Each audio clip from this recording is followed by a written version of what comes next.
Yesterday I made a video in regards to having combined ADHD, CPTSD, and both forms of dyslexia. And yes, I am diagnosed with all that crazy stuff. It's so fucking cool. No, I don't have any cool superpowers. I'm just kind of annoying. Alright, let's get serious here for a second now. Serious time.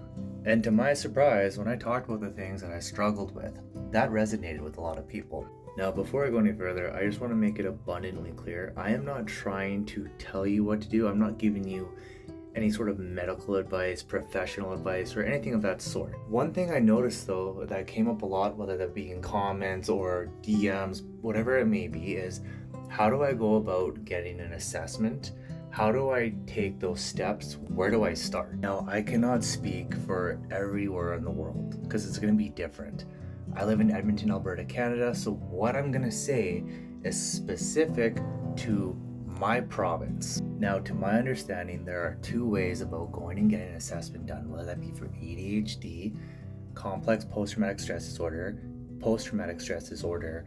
autism, borderline personality disorder, and so on and so forth, or dyslexia, you name it, and I'm going to run through it really quickly. The first thing you can do, whether you have benefits or not, is you can go to a private psychologist. And it's that simple. Just simply look up a psychologist in your area and see if they are able to actually give you an assessment. If you look them up, go wherever their website is, it'll tell you all the training and certifications that they have.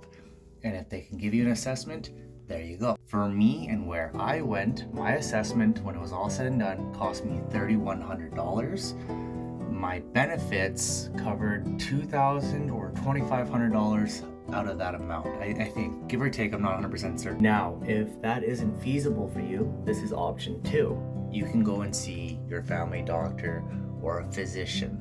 And then it's just as simple as going there and telling them like, hey, I want to get an assessment for ADHD. I want to get assessed for BPD, CPTSD, so on and so forth. Now, I didn't do this option, so I'm not 100% certain exactly how it's going to play out, but after doing a little bit of research, to my understanding, this is what would happen. That doctor or that physician is going to ask you a question probably along the lines of, why do you want to get an assessment done? And just be honest with them. They might do some sort of a questionnaire with you, and then when that's all said and done, they're going to recommend you to a psychologist or essentially a professional. Once you get recommended to the psychologist or whatever professional that they send you to, that would be covered.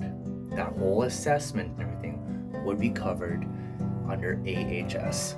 And then from there, that psychologist or whoever it may be will walk you through all the steps that you will have to go through in regards to getting an assessment done and potentially a diagnosis. Also, I just want to throw this out there for what it's worth. Just because you get a diagnosis done does not mean that that solves and cures all your problems. That will help give you some resources. That will help point you in a direction to move forward in a more positive lighting for yourself. There's still a lot of work that you have to put in for yourself.